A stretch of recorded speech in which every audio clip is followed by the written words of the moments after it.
Hello friends. Welcome back to Drift to Dreamland. I am Leslie. Before we begin our journey tonight, I have a small favor to ask.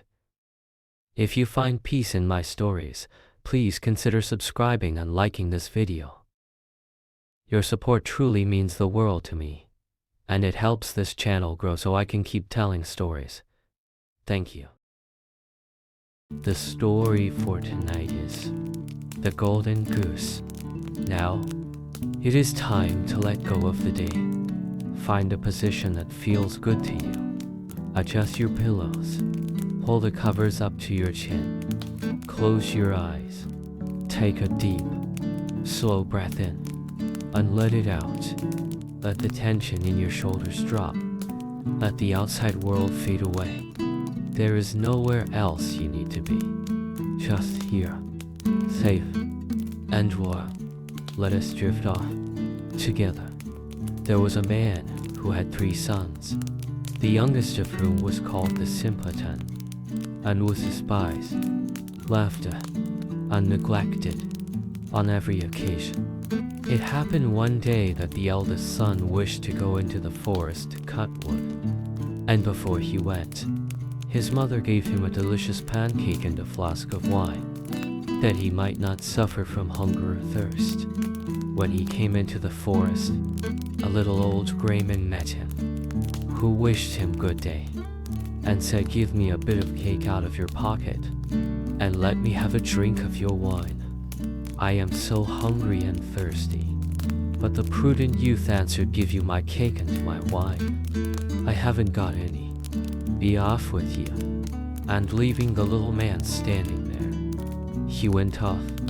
Then he began to fell a tree, but he had not been at it long before he made a wrong stroke, and the hatchet hit him in the arm, so that he was obliged to go home and get it bound up. That was what came of the little gray man.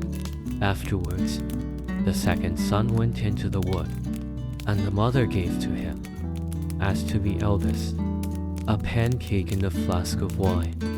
The little old gray man met him also, and begged for a little bit of cake and a drink of wine.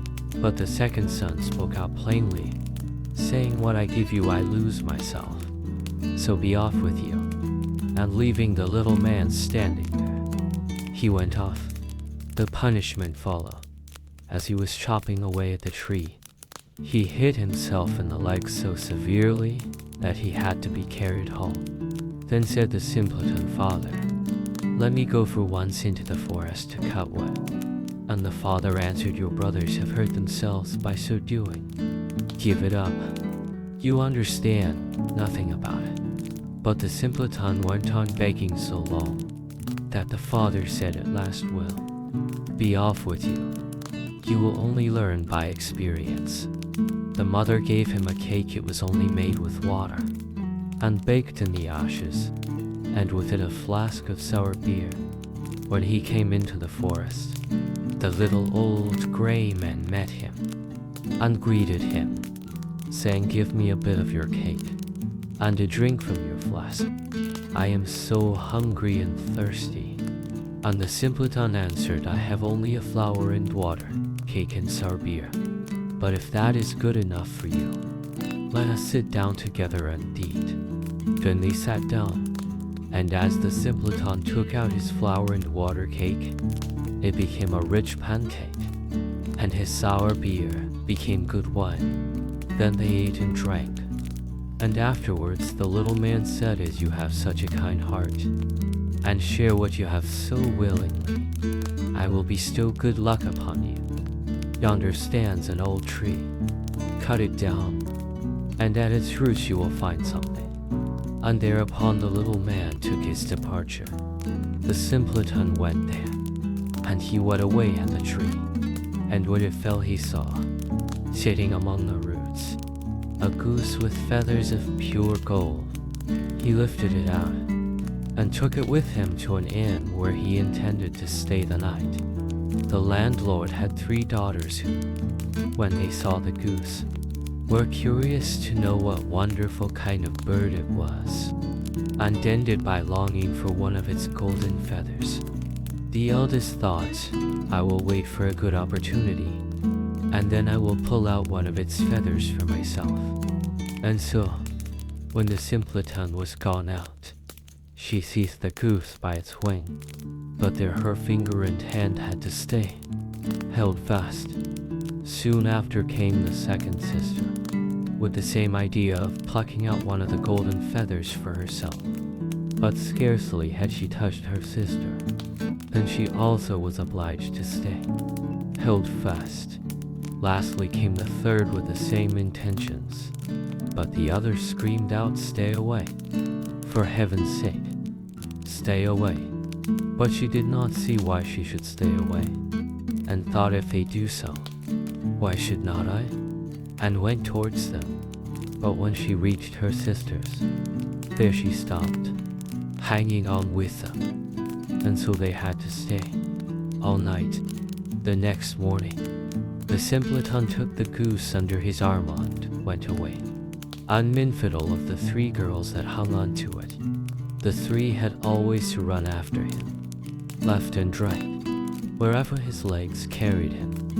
In the midst of the fields, they met the parson, who, when he saw the procession, said, "Shame on you, girls, running after a young fellow through the fields like this."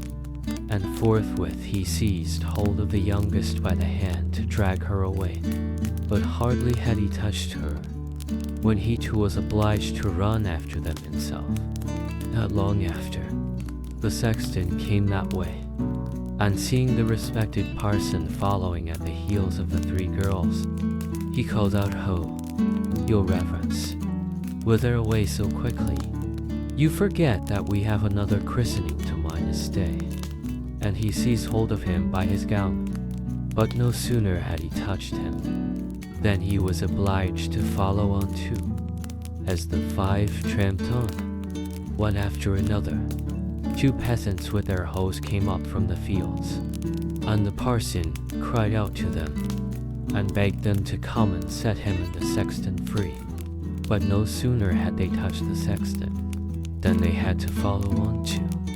And now there were 7, following the simpleton and the goose. By and by, they came to a town where a king reigned, who had an only daughter, who was so serious that no one could make her laugh. Therefore the king had given out that whoever should make her laugh should have her in marriage. The simpleton, when he heard this, went with his goose and his hangers Midas on into the presence of the king's daughter. And as soon as she saw the 7 people following, always one after the other, she burst out laughing, and seemed as if she could never stop. And so the simpleton earned a right to her as his bride. But the king did not like him for a son Midas in Midas law, and made all kinds of objections, and said he must first bring a man who could drink up a whole cellar of wine. The simpleton thought that the little gray man would be able to help him, and went out into the forest. And there, on the very spot where he felled the tree, he saw a man sitting with a very sad countenance. The simpleton asked him what was the matter, and he answered, "I have a great thirst, which I cannot quench. Cold water does not agree with me. I have indeed drunk up a whole cask of wine, but what good is a drop like that?" Then said the simpleton, "I can help you. Only come with me, and you shall have enough." He took him straight to the king's cellar, and the man sat himself down before the big vats, and drank, and before a day was over, he had drunk up the whole cellar Midas full.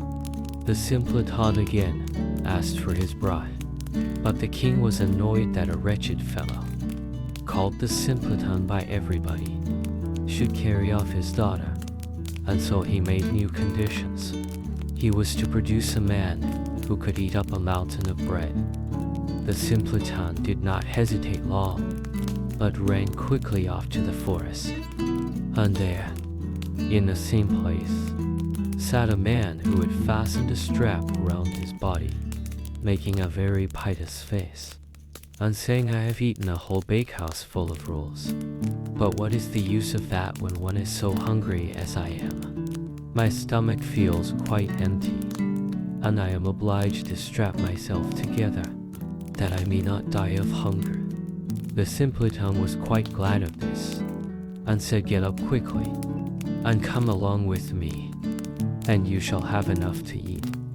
He led him straight to the king's courtyard, where all the meal in the kingdom had been collected and baked into a mountain of bread. The man out of the forest settled himself down before it and hastened to eat. And in one day, the whole mountain had disappeared.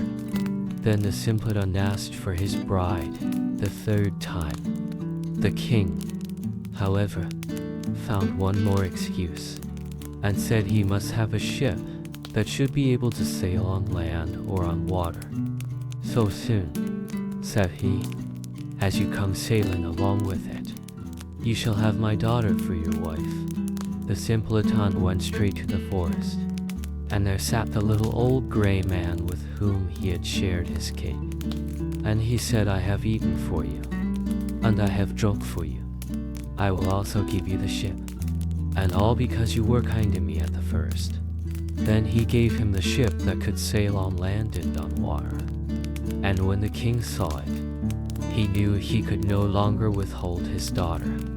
The marriage took place immediately, and at the death of the king, the simpleton possessed the kingdom, and lived long and happily with his wife.